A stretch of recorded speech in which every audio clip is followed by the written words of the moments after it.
Vão mandando as suas perguntas, tudo que vocês tiverem de dúvida sobre a insegurança em fazer um diagnóstico. Pode ser nas habilidades, nos jogos, nos testes, nas histórias. Então, vão mandando suas dúvidas. Eu já recebi algumas perguntas e aí a gente vai respondendo e fazendo um bate-papo assim bem interativo.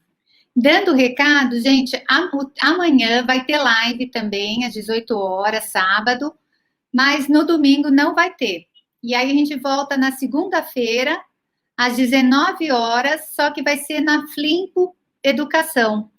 Eu vou colocar o link tudo direitinho no Telegram, no Método Paula Furtado, vou colocar no Instagram, no Facebook, eu vou deixar todos os links, porque vai ser muito bacana essa live da segunda-feira, que vai falar sobre as hipóteses ortográficas, as hipóteses silábicas, né, e ortográficas. Então, vai ser bem bacana. A gente vai esclarecer todas as dúvidas do tema. Olá, vamos chegando, vão mandando suas perguntas sobre diagnóstico psicopedagógico, sobre insegurança, o que causa insegurança quando eu vou fazer um diagnóstico, ou quando eu vou fazer uma devolutiva, uma anamnese, o contato com as escolas. Sejam bem-vindos, vão mandando suas perguntas, eu já tenho algumas aqui. Lembrando, então, gente, amanhã é o meu tema preferido, não sei porquê, né? Mas amanhã eu vou falar sobre como trabalhar as histórias como recurso terapêutico. Então, amanhã, assim, é um tema muito gostoso. Eu falo muito dos contos e seus originais, qual história trabalhar para determinado tema. Vocês vão poder perguntar, olha, meu filho, meu aluno, meu paciente tem alguma dificuldade X, que história que eu conto, ou eu quero fazer uma monitoria, eu quero fazer uma aula e eu quero saber qual história para esse tema. Fiquem à vontade. Então, amanhã a gente se encontra às 18 horas. E vai ser segunda-feira sobre as hipóteses silábicas. Eu vou explicar todas as hipóteses na alfabetização e vou dar dicas de como mudar de nível. Porque as hipóteses silábicas, elas são apenas uma forma de diagnóstico, não é um tratamento. Então, não adianta eu descobrir que o meu paciente está no nível pré-silábico e eu deixo lá ele no pré-silábico. Então, que tipo de atividade desequilibra essa hipótese para ele mudar para o nível alfabético? Que tipo de atividade que eu faço para o meu paciente que está no nível pré-silábico compreender que para pular para a fase silábica e depois para a fase silábica com valor sonoro. Então, tudo isso vai ser trabalhado nessa live de segunda-feira, tá bom? E aí, vocês já têm perguntas? Alguma coisa que cause insegurança no diagnóstico? Vão mandando aí, que eu vou colocando algumas aqui que eu recebi no direct, tá bom? Olha, uma que eu coloquei é como perder o medo de falar com os pais e com a escola. E se perguntarem algo que eu não saiba, então a insegurança aqui dessa pessoa que me mandou é em fazer a anamnese e a devolutiva, né? Então, o medo é assim, e se me perguntarem alguma coisa que eu não sei e tal? Primeiro, gente, se a gente tem certeza, por isso que o estudo é muito importante. Nada do que eles perguntem que a gente não saiba, o que os pais ficam muito ansiosos, né? E que eu percebia muito antes de formatar o método. Quando eu cheguei nesse número de 5 sessões, eu acho que eu já baixei muito a ansiedade deles. Porque o que eu percebia muito quando eles chegavam na anamnese era a pergunta, Paula, mas quanto tempo? São meses, são anos? Você não pode prever mais ou menos? Algum caso que você tenha pegado parecido? Eles queriam que eu desse um prazo de qualquer jeito, porque eles morrem de medo que fique aqueles tratamentos intermináveis e às vezes não dando resultado. E quando eu falo para eles, eu faço toda a anamnese, depois eu falo, vocês sabem como que é o trabalho? Então deixa eu explicar. Olha, são 5 sessões de diagnóstico, onde eu vou avaliar tal, tal, tal, tal. Depois dessas 5 sessões, a gente vai fazer uma nova reunião, que eu vou falar se a criança precisa, quantas vezes, aí que a gente vai supor algum prazo. Porque no primeiro contato, eles estão inseguros. Quando a gente já dá algo formatado, assim, olha, são 5 sessões, depois dessas 5 sessões a gente vai se reunir de novo, eu vou fazer as orientações necessárias, eu vou falar se ele precisa ou não de atendimento, a gente dá aquela ilusão, né, porque raramente, né, quando a criança vai parar no consultório psicopedagógico, geralmente ela precisa do acompanhamento, ou os pais mesmo, um dos pais às vezes percebeu, ou às vezes a escola percebeu e pediu, mas a gente já dá aquela segurança, assim, de que, bom, esse pacote aqui de 7 sessões, né, que são 5 com eles e 2 com os pais, eu compro, e depois a gente vai ver. Eu já percebi que a ansiedade baixa muito, então os pais já sentem aquela segurança quando a gente já explica a forma do atendimento. Olha, serão tantos atendimentos, a gente vai se reunir, eu vou avaliar tal coisa. Então, eu já deixo específico. Quando termina de toda a anamnese, eu já falo, você conhece como que é a psicopedagogia? Olha, eu trabalho todas as dificuldades de aprendizado, só que eu trabalho em cima das habilidades que ele tem que ter trabalhadas para ele conseguir aprender sozinho. Então, eu vou analisar a linguagem, o raciocínio lógico-matemático, a percepção visomotora, que seria a organização dele, espacial, a orientação espacial, a coordenação motora e o ritmo. Vou olhar também esse emocional, como ele se sente, né, perante essa dificuldade, se ele está adaptado em casa, se ele está adaptado na escola, e aí eu vou fechar uma conclusão se ele precisa do tratamento ou não e o porquê.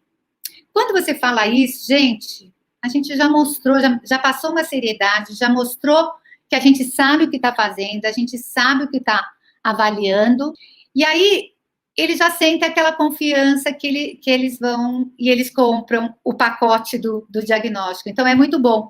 Eu percebo que antes eu sentia muito mais insegurança neles. E se eles ficam naquela insegurança, eles não prestam atenção e não estão tão presentes naquele momento que eu estou lá, né? Eles já estão inseguros. Será que precisa mesmo? Será que não precisa? E aí, depois do diagnóstico, a gente já está com todo um vínculo com a criança, que está chegando em casa feliz, que conta o que fez na sessão, né? Por isso que eu não gosto daquela coisa formal, formatada de testes.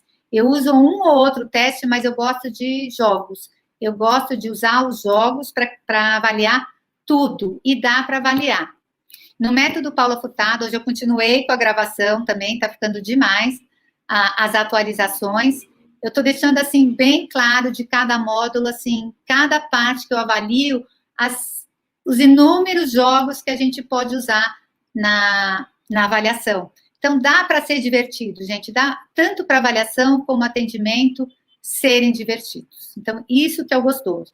A criança chega feliz, os pais se espantam muito que eles gostam de vir aqui, porque alguns já frequentaram outros lugares que eles não achavam tão divertido, tal. Então eles falam assim: nossa, Paulo, ele adora vir aqui, ele reclama de tudo, mas ele gosta de vir para o consultório. Então é muito gostoso ouvir, né, esse feedback assim dos pais. E aí eles já estão tão envolvidos que a criança está envolvida, eles já percebem algumas mudanças e percebem mesmo, gente, porque é o que eu falo aqui o tempo inteiro.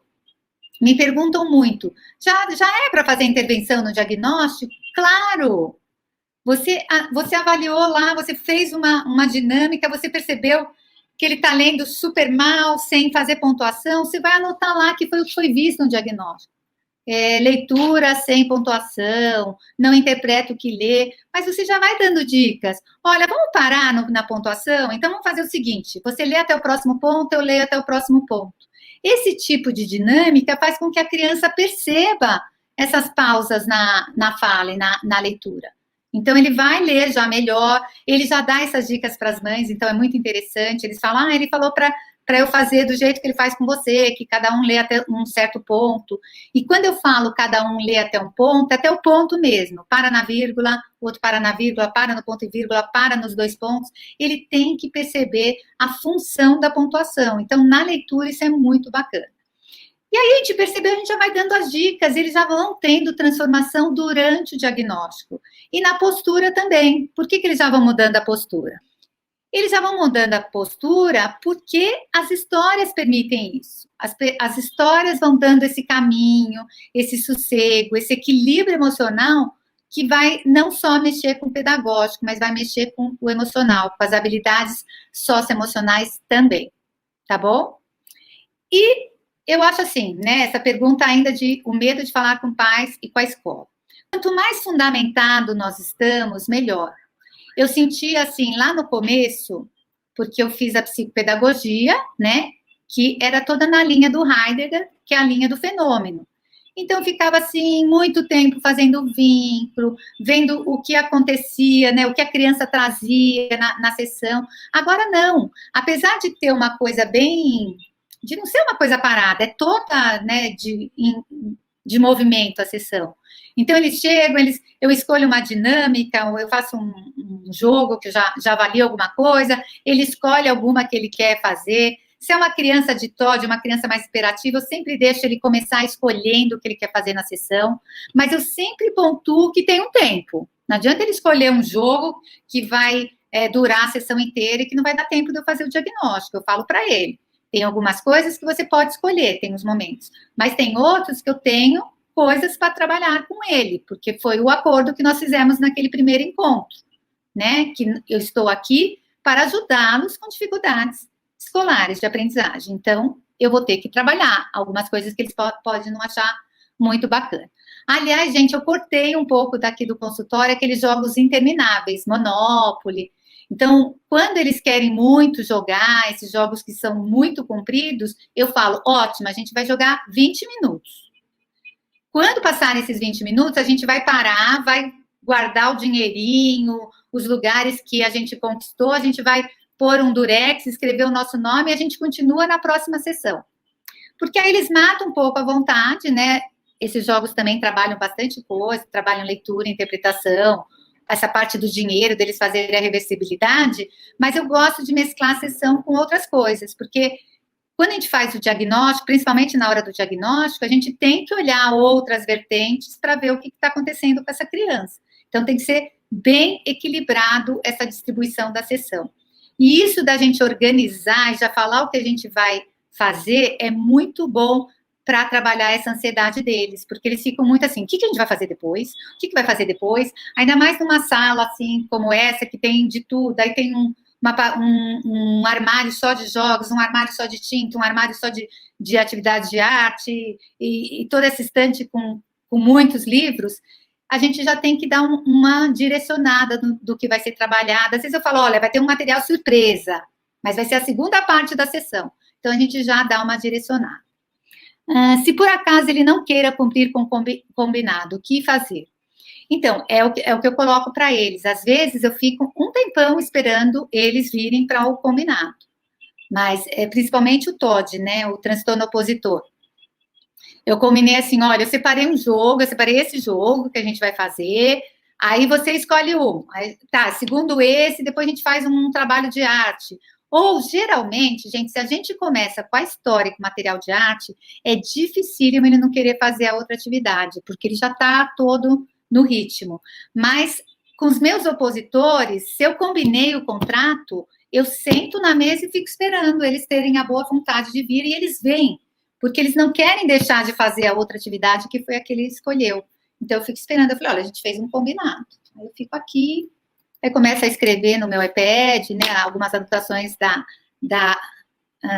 própria sessão, aí eles ficam assim, daqui a pouco eles vão chegando e eles fazem. Então, é muito difícil eles se negarem assim completamente.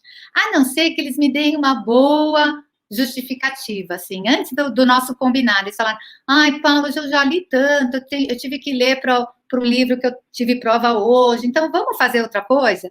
Então, às vezes, eu até dou uma enrolada, porque às vezes eu troco uma história por um jogo que tenha muita leitura, dá na mesma, tá bom? Cheguei, Rio Grande do Sul, Litoral Norte, psicopedagoga, psicopedagogia especialista, porém, em pandemia, perdi o trabalho, tá? Mas vamos continuar estudando, isso que é bacana, né, Milena? A gente vai estudando para quando voltar e quando retomar, quem sabe aí você já começa seus atendimentos, né? Às vezes é uma oportunidade que a gente na hora não enxerga o que está acontecendo, mas às vezes é nesses momentos que a gente consegue tomar uma decisão bacana na nossa vida e dar uma virada na situação. Seja bem-vinda. Eu acho muito desafiador jogar banco imobiliário, nem eu sei. Então, tem uns mais tranquilos, assim, tipo o banco imobiliário, tem o mercado imobiliário, que é mais tranquilo, e tem também o dinheiro do mês, é um que eu amo, mas que não é muito, não é fácil de ser encontrado, não. Muitos estímulos, sim, muitos estímulos, aí eles ficam, por isso que tem que estar muito claro para eles o que a gente vai fazer, porque senão eles se perdem totalmente nos estímulos. Você fez a avaliação em 1 hora e meia. Você faz a avaliação em 1 hora e meia. E você, Paulo, já fez algum processo de diagnóstico online? Sim. Então vamos lá. Primeiro, não é 1 hora nem 1 hora e meia. A minha sessão é de 50 minutos. Gente, é tudo tão programado, é tão bacana quando a gente consegue aproveitar o tempo. No começo eu fazia de 1 hora, aí eu comecei a fazer de 50 minutos, porque eu gosto de ter aquele tempo de reorganizar a sala para o outro, fazer uma anotação que eu julgue necessária. E eu marco esses 50 minutos, mas eu deixo aqueles 10 minutos para assim, se a criança está numa sessão super envolvida, eu vou um pouco mais com a sessão. Então, 50 minutos dá. Eu vou falar, eu faço com eles uma história com uma dinâmica arte terapêutica, eu faço algum jogo com as dificuldades dele, 1 ou 2 jogos às vezes, e eles escolhem uma atividade final. É uma doideira, mas é como eles estão acostumados com o ritmo da sessão, dá certinho. Teve uma época que eu coloquei os 50 minutos e a minha secretária achou que era para colocar 50, 50, 50, eu não tinha tempo para nada, era uma doideira. E aí, ano passado, eu já voltei, falei, chega, agora eu quero esses 10 minutos, eu preciso ir ao banheiro, eu preciso beber uma água, eu preciso organizar a sala. Então, tem que ter esse tempo de respiro. E é muito importante, vou falar que ele é fundamental para a gente fazer as anotações, para já deixar algumas coisas separadas, já preparadas para outra sessão. Diagnóstico online, fiz sim. Dá muito mais trabalho, porque a gente não tem tanto o recurso do jogo, do tabuleiro, mas eu uso muitos jogos. Então, eu uso muitos desafios, porque os desafios já são todos preparados como diagnóstico. Então, eu vou fazendo em forma de jogo, assim, por exemplo, eu leio uma questão, ele resolve. Aí a outra questão eu resolvo. Ou eu brinco com eles que a pontuação é assim. Se ele acerta, é ponto dele. Se ele erra, é ponto meu. Eles ficam bem atentos. Então, dá para jogar quando você tem algumas cartelas, algumas coisas que dê para fazer com a criança sem precisar do tabuleiro, tá? Os meus jogos desafios dá muito bem para fazer isso. E também eu utilizo o site do Racha Cuca. Então, eles estão lá com o iPad, a gente põe no mesmo jogo, na mesma situação, eu vou fazendo aqui, ele vai fazendo lá, e aí eu vou fazendo, ele vai lendo, vai me explicando se dá se aquela dica que foi dada da parte de problema de lógica, dá para ele saber se não dá, por quê, ele tem que me explicar as analogias que ele está fazendo para achar determinada resposta. Então, eu já fiz, sim, essa parte de diagnóstico. Aí, o que eu faço? Por exemplo, eu vou fazer um Bender com ele. Então, eu vou mostrando as figuras, ele vai copiando. Quando termina, eu peço para ele tirar foto e me mandar. Então, eu arquivo tudo no meu iPad. Mesmo com os online, eu tenho tudo registrado do trabalho deles, porque eles me tiram foto e me mandam. Então, dá muito bem para fazer. Agora, eu fiz um diagnóstico online, Regi, com um menino de 5, começou com 5, depois ele fez 6 anos. E aí teve um momento que eu senti necessidade, até a gente estava na pandemia, e por coincidência ele morava muito perto da minha casa, eu terminei indo a última sessão só na casa dele. E que é uma coisa que eu não faço de jeito nenhum, essa coisa de atender em domicílio, eu acho que não é, mas nesse momento, para eu fechar um diagnóstico, que eu precisava dar uma devolutiva muito clara para a escola, eu fui na casa dele e eu fiz algumas atividades ao vivo, assim, principalmente essa parte do emocional que eu queria avaliar. Peraí.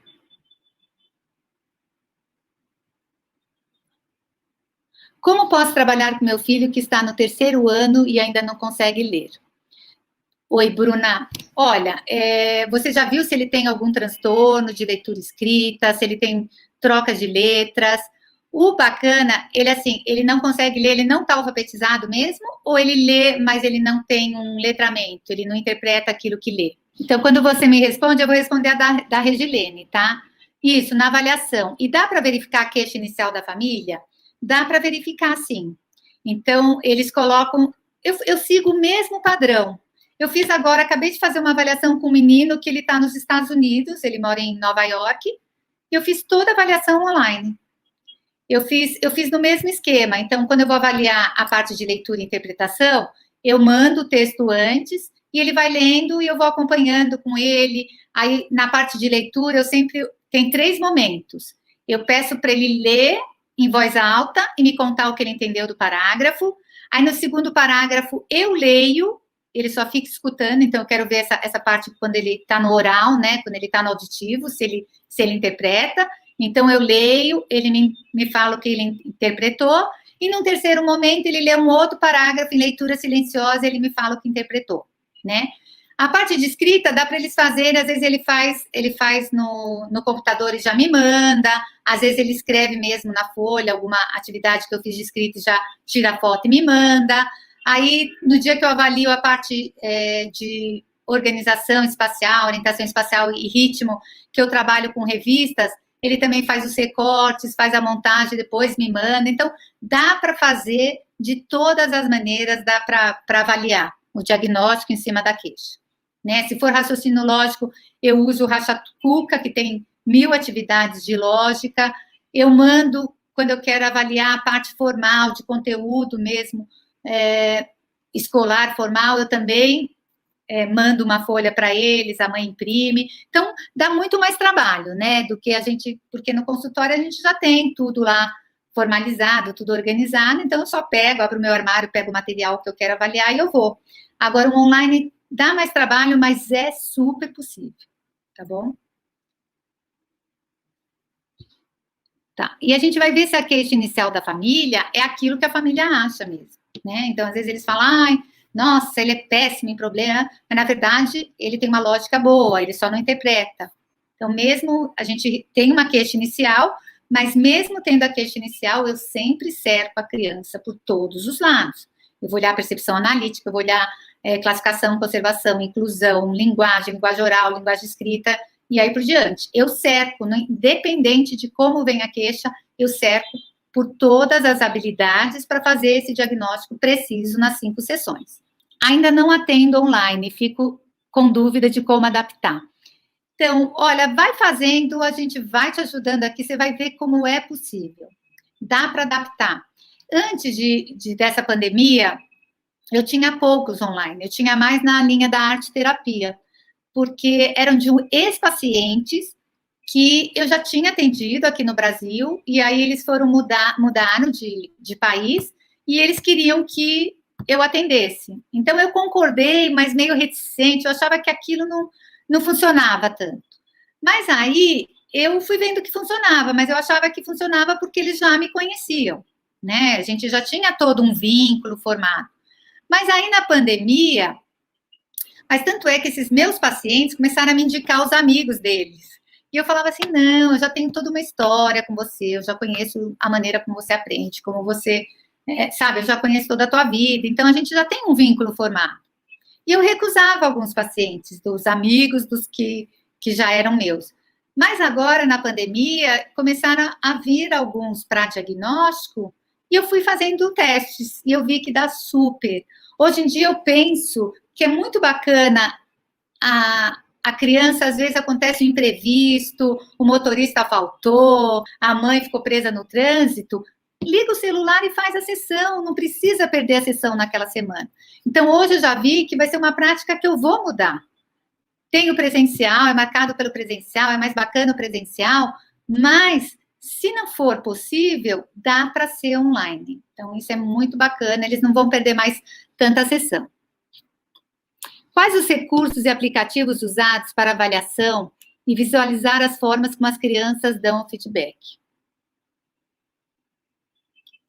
Aplicativos, eu uso alguns. Eu tenho 2 que eu gosto bastante, que é o Ler Mais Rápido. Mas o Ler Mais Rápido, eu só peço porque não é um aplicativo barato. Então, eu só peço para a mãe comprar, ou sugiro para a mãe comprar, quando eu vejo que vai ser bem válido para a criança. Por exemplo, um disléxico, esse aplicativo é muito funcional, né? Porque tem todo um trabalho ali, que a gente que sabe como reorganiza as trocas disléxicas e como trabalha essa alfabetização com letramento, ele é muito funcional. Então, eu sugiro, não posso exigir, mas se a mãe compra esse Lê Mais Rápido, é muito bacana para eu conseguir fazer com eles online.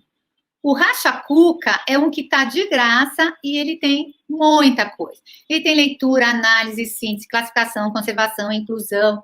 Ele tem tudo, problemas de lógica. Então, dá para a gente ver a leitura e interpretação assim, bárbara, dá para ver se a criança faz analogia, dá para avaliar muito bem. E, como eu falei aqui também, sempre o feedback, porque eles me mandam a foto do que eles trabalharam.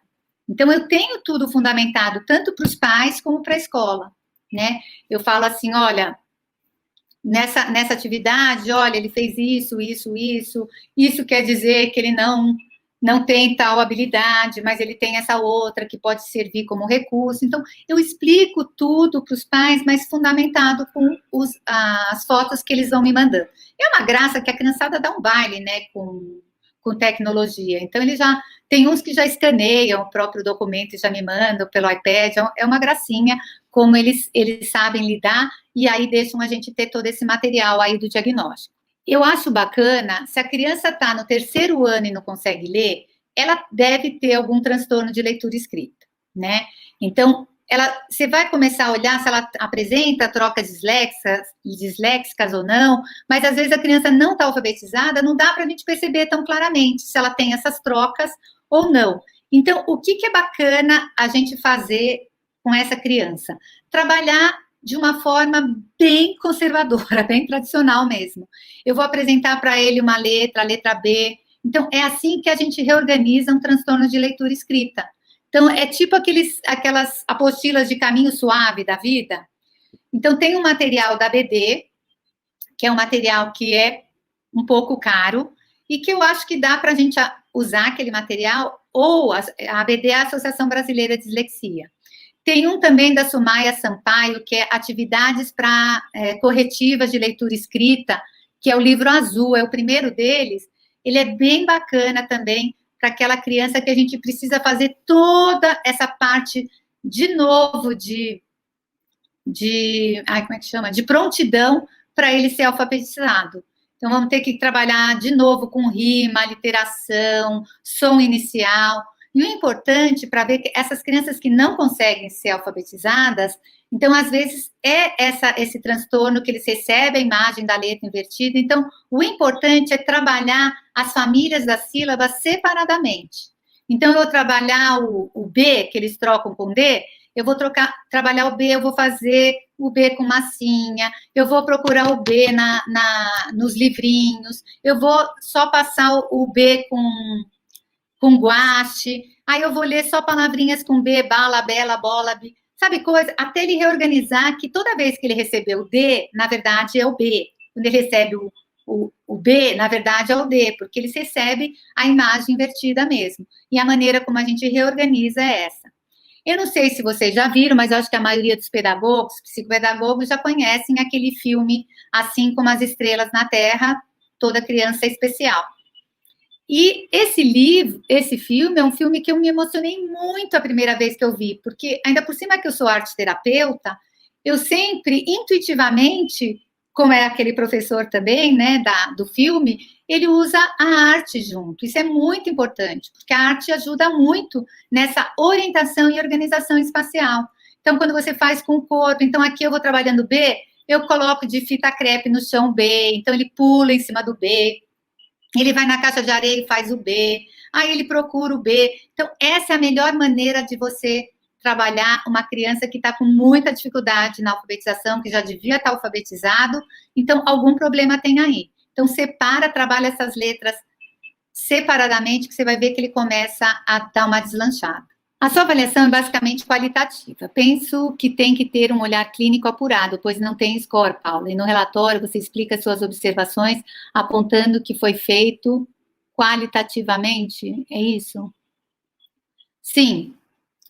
Eu pontuo a criança, tem algumas que têm score, né, como o Bender, mas eu acho que não é isso que é o importante e que é válido quando você está orientando uma escola e quando você está orientando os pais. O que importa é a gente perceber qual é a habilidade que não está trabalhada que está impedindo esse paciente de aprender a ler, escrever, de aprender a matemática, e isso tem funcionado, né? E as escolas que eu trabalho, os neuros que eu trabalho, os psiquiatras que eu trabalho, eles não veem essa necessidade, porque eles veem que o trabalho em cima dessa parte qualitativa funciona.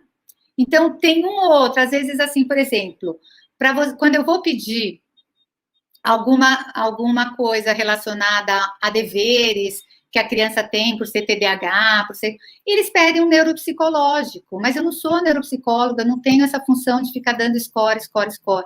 Porque o que eu vejo muito nesses testes, que você coloca tudo lá, e às vezes não fica claro para o professor o que ele tem que ser trabalhado. Então, no meu relatório, eu me fixo o que tem que ser trabalhado, como está sendo trabalhado e quais as orientações para ajudar essa criança a transpor essas dificuldades. É esse o meu foco, que eu acho o foco principal do psicopedagogo mesmo. Lidar com as consequências, as causas, a gente muitas vezes descobre, muitas vezes já vem ditadas pelo neuro, né? Então, o neuro já coloca lá. Muitas vezes, os neuros me ligam e perguntam por que eu indiquei. Eu vou falando da minha avaliação, o que eu analisei, o que foi dito. Eles conseguem juntar e formatar um CID em cima disso. Junto, às vezes, alguns pedem também o neuropsicológico. Vai ter que ter um neuropsicológico mesmo. A gente tem que ser alguma coisa mais funcional, educativa. O que vai funcionar? Né? O que eu vou orientar? O que vai ser funcional para essa criança e para essa escola? Acho que quando a gente passa com segurança aquilo que foi avaliado, não precisa ter score. Alguém aqui já está atendendo online, gente? Conta aí também. Eu estou hoje em dia no consultório, eu estou exatamente meio online, meio presencial. Essa semana eu fiquei muito mais presencial do que no online. Eu fiquei 2 dias em casa, que eu fiz online, e 3 dias aqui no presencial. Mas é lógico que dentro desse presencial eu também mesclo com alguns online. Então, às vezes eu atendo as duas, entendi, que bom. Que bom, Regi, mas eu acho que cada um é cada um. Mas o que eu vejo das pessoas que eu supervisiono aqui, as psicopedagogas, elas têm toda essa parte de teste, foram, né, entuchadas de teste, que eu também tenho essas formações. Mas eu priorizei o outro lado mais funcional. Maravilhosa explicação, eu ficava bem preocupada com essa coisa do score. Não se preocupem, não precisa. A gente só precisa entender daquilo que a gente está falando e do que foi avaliado. Nunca fiz atendimento, estou aprendendo, que bom. Daqui a pouco você vai estar contando para a gente já, Vivi, dos seus atendimentos. Eu quero muito iniciar online, mas quero me preparar. Isso, mas iniciem. Começa. Eu acho que o jeito da gente pegar prática é começando. A gente fica pensando, quando eu estiver pronta, quando eu estiver já com esse material, eu vou dar muitas dicas aqui para vocês já vão ver que dá para fazer, e eu vou mostrar os jogos que eu utilizo online. Quando começou a pandemia, o escritório da minha casa ficou uma doideira, porque eu levei, assim, muitos e muitos e muitos jogos, porque a gente foi pego da noite para o dia, eu não sabia o que usar, o que não ia usar. E aí, aos poucos, eu fui elencando alguns que eram interessantes, que funcionavam no online, e fui tirando outros que não funcionavam no online. Agora, as histórias me salvaram de um jeito, assim, absurdo. Então, eu usava a história para tudo. Então, eu contava uma história, então, para os que estavam de alfabetização, eu mandava a imagem para eles, quantas flores tem aí, aquela coisa da contagem, quem tem mais, quem tem menos. Então, eu usava ilustração de livro, assim, absurdamente. A maioria dos meus pacientes tem todos os meus livros, eles gostam de me prestigiar, então ficava muito fácil também. Às vezes eu escolhia uma história dos meus livros mesmo, e eles acompanhavam comigo, e a gente fazia todas as dinâmicas em cima dos meus próprios livros, então isso já me facilitava bastante. Mas eu usei muito as histórias e usei alguns jogos, que de jogos, que vai ser, acho que vai ser na quarta. Para quem chegou agora, gente, deixa eu contar, amanhã vai ter live às 6 horas, às 18 horas também, e vai ser a utilização das histórias como recurso terapêutico, um tema, assim, que é um dos meus preferidos, que eu vou falar sobre os contos, para que serve cada conto. Vocês também vão poder me perguntar, esse conto serve para quê? Ou, por exemplo, eu tenho um paciente, ou um aluno, ou um filho com esse problema, que história que eu conto. Então, vai ser bem interativa mesmo, que eu vou contar esse poder das histórias, por que elas são um recurso terapêutico, e eu vou dar muitas dicas de que história contar para determinado problema.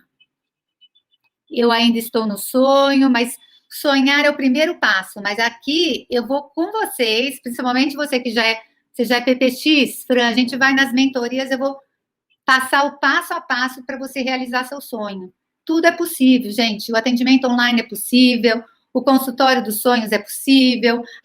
Como a gente vai começar, se é com uma salinha, se é atendendo na casa, também é possível. O importante é dar o primeiro passo. E aí, falando em primeiro passo, hoje eu também estava gravando a aula da jornada do diagnóstico preciso em 5 sessões. Então, quem ainda não se inscreveu, inscreva-se, porque assim vão ter muitas dinâmicas de reflexão para a gente tirar de vez esses medos ou essas crenças de que eu preciso estar com tudo formatado, eu preciso saber todos os testes, ter todos os jogos, ter todas as histórias possíveis para iniciar o meu atendimento. Não é assim. Não era assim quando eu iniciei, né?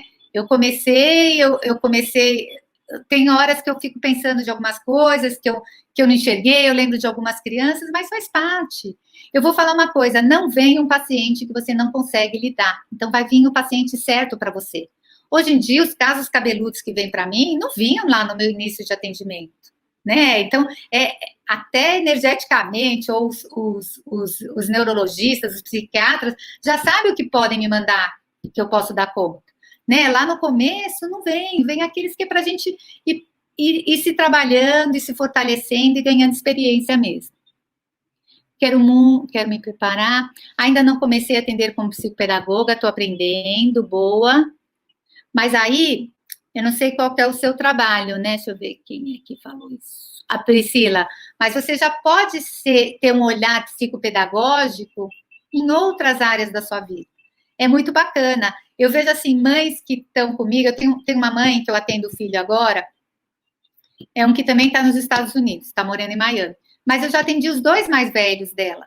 E o que ela faz com o pequeno já é muito cara de psicopedagoga. Ela não é psicopedagoga. Mas de tanta orientação minha, ela já tem uma visão psicopedagógica com o 3º filho. Então, é muito bacana quando ela me conta como que ela trabalha com ele, como ela estuda com ele, porque já pelas orientações, ela já tem um olhar diferenciado, um olhar psicopedagógico, ela ensina a aprender, né? Então, ela não fica com aquela coisa só de passar conhecimentos, mas ela faz o filho dela pensar sobre. Então, é muito bacana. Muitas vezes ela me conta umas coisas, eu falo, nossa, mas temos uma psicopedagoga em casa agora? Porque ela vai seguindo, e é isso que você pode fazer, né? Ainda não, você não é psicopedagoga, mas você já está uma psicopedagoga, já está com um olhar psicopedagógico. Eu só consigo fazer a intervenção presencial, não estou atendendo. Estou indo nas escolas para ver se consigo trabalhar também nas instituições. Bacana, Renata. É treino, é treino. A gente começar, a gente vai ver que é muito mais possível do que a gente imagina.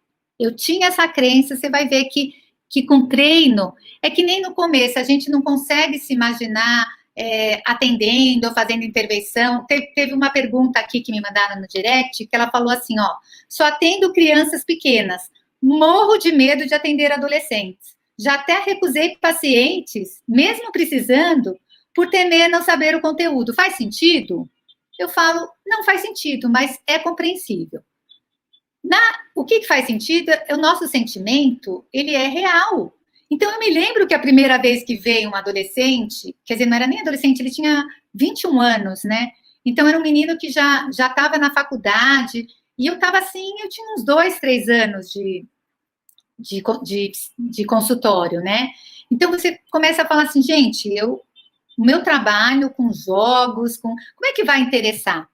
E aí, você começa a ir adaptando, você faz aquela primeira sessão de vínculo, você já vê o interesse, você já sabe por onde você vai ter que ir.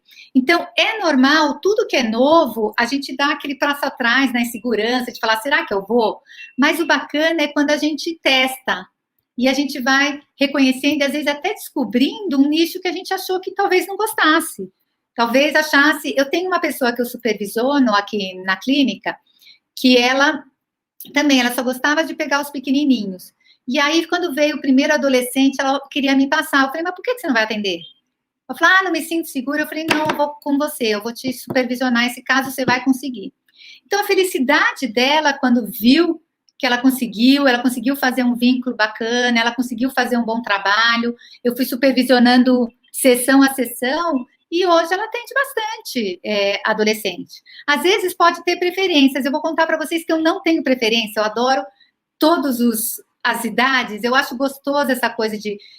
ontem eu acabei de atender uma de 3 anos e meio, mas atendi na arte terapia, né, por conta de uma separação dos pais, e aí veio um meu de 22 anos, que já é piloto, é muito engraçado, é muito gostoso, assim, se diversificar, a sessão nunca fica monótona, então tem uma variedade de assuntos, de dinâmicas, é muito gostoso quando a gente se permite. Mas é normal, tudo que é novo causa insegurança. Agora eu vou falar, o medo que você coloca aqui de não saber o conteúdo não faz sentido. Por quê? Muitas vezes, os meus pacientes trazem alguma coisa, ou eles trazem um material para eu ver o que eles estão aprendendo. A gente tem que pensar que a gente está trabalhando habilidades, nós não somos professores particulares. Então, tem vezes que eles me perguntam, eu consigo ajudar.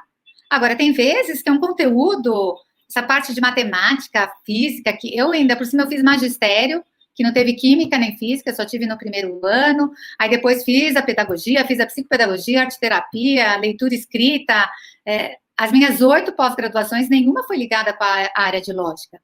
Mas, quando a gente trabalha psicopedagogicamente, é muito gozado, às vezes eles trazem umas coisas assim, sei lá, que de um conteúdo que eu nunca vi na vida, só de você ler, de interpretar, você já tem uma lógica tão trabalhada que você consegue ajudá-los mesmo sem saber o conteúdo. Apesar que não é nossa função. Muitas vezes eu falo, nem pensar, eles vêm assim, eu atendo muita criança de escola bilíngue, né? Quando é do inglês, ótimo, eu dou conta. Agora, quando está em alemão, o espanhol é tranquilo da gente entender. Agora, quando vai ler ou vai ver a parte gramática, não tem nada a ver, né? Então, cada coisa, a gente não é obrigada a saber tudo, gente. Quando a gente entra nessa coisa de, nossa, que chato, se eu não souber. Não tem nada de chato. Chato é se a gente fosse dar aula particular de física e não soubesse ensinar física. Aí a gente tem que ficar preocupada. Mas quando a gente é psicopedagoga, não importa a idade, a gente tem que focar que a gente está trabalhando habilidades. Uma coisa que me ajudou muito, eu não sei se vocês conhecem o programa de enriquecimento instrumental, né, o PEI, é um programa que ele trabalha com 8 instrumentos, que são os 8 tipos de habilidades, só que é tudo apostilado. E esse material, esse curso que eu fiz lá atrás, me ajudou muito a formatar esse método também, só que ao invés de usar as apostilas, eu uso os jogos, eu uso o material e as dinâmicas que eu usei. Mas, na verdade, eu me fixo muito nessas habilidades cognitivas, que todos têm que ter e que tem que ser avaliada. E é isso que faz a diferença para eu conseguir aprender sozinho, ter autonomia como aprendiz. Paula, quanto mais estudo, percebo o quanto faz falta o psicopedagogo na escola. Seria uma maravilhosa contribuição para os alunos. Sim, e olha, felizmente, já tem muitas escolas que eu trabalho aqui, né, com os pacientes, que já tem o psicopedagogo. E é fundamental, né? Então, uma vez eu fui contratada por uma escola para dar assessoria, porque eles tinham um material horroroso, por sinal. O material apostilado deles era muito ruim, era muito tradicional, era muito quadradinho. E esse material, eles tinham rodado por 5 anos. 5 anos, eles iam ter que usar aquele material. Uma escola particular bacana, que eu não vou citar nomes, é óbvio. Mas aí, eles me contrataram para fazer um treinamento com esses professores. Gente, a gente conseguiu, com essa orientação, mudar totalmente a cara das aulas e usando o mesmo material. Então, era muito bacana que cada tema a gente conseguia diversificar, fazer uma estratégia assim bem gostosa, bem interativa, e depois ele só registrava lá no material, e aquilo ficava até interessante depois de toda a atividade que a gente fez. Por quê? Porque eu fiz com essa escola um treinamento altamente psicopedagógico. Eu fiz elas olharem de uma outra forma, aquelas apostilas e aquela forma de ensinar. Então, eu ia pegando alguns exemplos, então, toda semana eu ia lá e eu escolhia uma série, e aí a gente pegava e destrinchava aqueles conteúdos, aquelas apostilas, íamos tirando. E aí, as aulas viraram sessões psicopedagógicas, porque elas faziam intervenções, foi um barato. Algumas a gente mudava, algumas instruções, a forma de fazer, mas usamos o material, que é aquilo, eu não podia, porque a minha vontade, quando eu cheguei, era de jogar o material no lixo mesmo, mas deu para utilizar, né? Então, aquelas folhas intermináveis de ditado, aí eu falava assim, ó, essa aqui vocês vão fazer ditado como charada. Esse daqui vocês vão fazer o mesmo ditado, só que fazendo ditado mudo, vai escrever na lousa, apagar. Eu fui modificando a forma de trabalhar. Então, não é o conteúdo, né? É a forma como a gente trabalha. E é esse o dever do psicopedagogo, mostrar a forma como eles aprendem. E na escola seria a forma como ensina, né? Fundamental. A forma como a gente enxerga aquele aluno, né? Para começar, o que precisava muito nas escolas é ter mais essa diversidade de ter a apresentação de conteúdo para todos os tipos de aprendizado. Porque tudo na escola ainda é muito visual, né? É a lousa, é o PowerPoint, é o slide, é tudo muito assim em si. Ou para o auditivo, que fica ouvindo, mas tem que ter outros recursos. Agora, para aquele sinestésico, aquele que precisa sentir, sabe? Ainda falta muito essa coisa de ver um filme, de imaginar uma cena, da coisa ser mais concreta para essas crianças. Sou péssima em testes. Eu tenho todos aqui, gente. Eu só substituo. Comecei a sonhar a dar o primeiro passo depois que te descobri. Gratidão. Ai, como eu fico feliz, porque o meu objetivo é exatamente isso. A gente descobrir que é capaz e que dá. O sonho é possível. E tem muita demanda, né, gente? Tem muita gente precisando da nossa ajuda. Gente, no atendimento online, olha, hoje eu vim e eu atendi presencial aqui no consultório. É muito menos desgastante do que o dia que eu fico. Ontem, quinta-feira, eu atendi das 10 da manhã às 8 da noite online, um atrás do outro. É muito cansativo, você tem que ficar muito mais atento. No fim do dia, você está muito mais cansado. Porque quando você está aqui no consultório, você mesmo, eu tenho vários ambientes aqui na sala. Então, eu vou, jogo no chão, aí vou lá, faço na outra mesa, aí faço tinta, faço isso, dá para diversificar os materiais. Ontem, eu tenho uma varanda aqui na minha sala que dá para Ponte Estaiada, é a mesma imagem da Globo. Eu fui fazer argila com a minha paciente lá fora, precisa ver que delícia, como ela gostou de ficar lá na varanda, na argila, vendo aquela paisagem. Então, é gostoso a gente mudar essa coisa diversificada, né, de poder usar várias coisas. É muito mais tranquilo. Ele não gostou de um jogo, eu abro o armário e escolho outro, sabe? Dá para escolher uma outra forma de trabalhar a mesma coisa. No online é mais desgastante, porque se ele não gosta, você programou aquilo, não tem tanta opção. Você vai negociando com a criança ou com o adolescente e tal, mas você tem que ficar muito mais atento, né? E não tem essa linguagem corporal, que você pega bastante coisa, assim, também. Dá para ver muita coisa, eu atendo mais pelo Zoom, eu acho que eu gosto de ter essa tela mais ampliada, mas se é o que temos para hoje, vai ser o que temos para hoje, né? Se não dá para ter o atendimento presencial, já estou até esperando, semana que vem, talvez alguns já não queiram mais fazer o presencial, queiram esperar uma semana, eu respeito, a gente faz online e vamos levando até a hora que der para voltar para o presencial. Estou atendendo uma criança com síndrome de Down, 6 anos. Ela não colore, só rabisca, não escreve, rabisca. Mesmo intervindo, usando instrumentos bacanas, ela só rabisca. Como proceder? Ela está ainda nessa fase. Para ela está entendendo que aquele rabisco é uma forma de escrita. Continua oferecendo essas atividades, vai trabalhando com alguma coisa assim. Eu já alfabetizei vários com síndrome de Down. Eu usava essa coisa muito sinestésica com eles, que eles gostam. Então, eu usava muita letra móvel, de fazer brincadeira, de escrever o seu nome, eu escrevo o meu. A gente fazia na caixa de areia. Eu tenho uma caixa de areia aqui de 1 metro, gente. Ela é gigante, eles adoram. Ontem uma pequenininha entrou dentro da caixa de areia. Mas é um instrumento, assim, que uma que também tem essa coisa do acesso direto ao inconsciente, assim, que nem as histórias. Então, primeiro eles mexem naquela caixa de areia, já dá aquela acalmada, aí você começa a trabalhar com as letrinhas, vai trabalhando com uma parte mais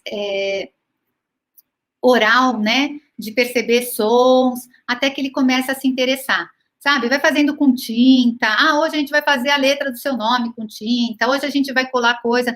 Faz essa parte bem motora, bem sinestésica, sensorial, que eu acho que vai começar por aí. Até ele perceber que as letras têm algum sentido e que fazem algum sentido para eles. Mas tem uma hora, às vezes eles demoram um pouco mais, mas eles chegam na alfabetização.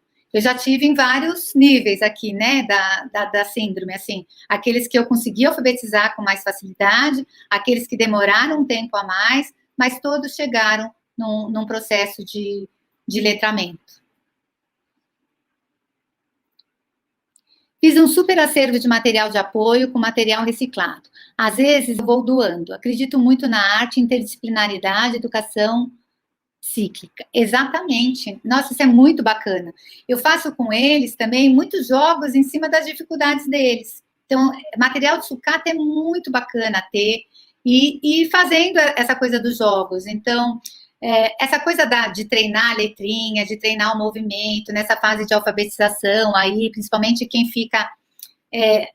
tem dificuldade nessa espacialidade, nessa orientação espacial, eu monto sempre com eles uma caixinha de madeira que eles enfeitam com pirógrafo, que ontem eu contei aqui na live de materiais, ou eles fazem uma pintura na caixa com guache, com tinta de PVA, e eles fazem a caixinha do jeito que eles querem. Aí eu dou um saco de areia colorida, eles levam para casa, para eles colocarem na casa deles a areia, e aí eles podem ir treinando as letrinhas, o movimento das letras, então eles gostam bastante. Então, essa coisa do material é muito bacana, eles gostam muito de construir o próprio jogo, então isso também é fantástico, principalmente para aquela coisa da função executiva mesmo, de perceber um planejamento, de fazer um planejamento, separa o material, monta, depois joga aquele jogo, e aí leva para casa para jogar em casa, para ficar lá, é muito bacana. Deixa eu ver aqui, tem uma pergunta que eu não vi. Paula, estou atendendo um paciente com TDAH e tem momentos que me sinto insegura em que atividades fazer. Olha, o TDAH é muito bom, se ele tiver o H da hiperatividade, principalmente quando é física, é bom fazer bastante atividade, sabe, para extravasar um pouco, dar uma argila antes, alguma coisa que ele foque. Agora, tenta pegar na dificuldade dele um jogo que ele goste, porque ele tem um hiperfoco naquilo que interessa. Mas trabalhar bastante memória recente. Então, eu tenho, nesse jogo desafio, uma das partes do jogo eu fiz para os TDAHs, porque eles têm uma memória recente muito ruim. Então, nesse jogo, eu dou várias ordens, ele tem que ouvir todas de uma vez, prestar atenção e aí executá-las.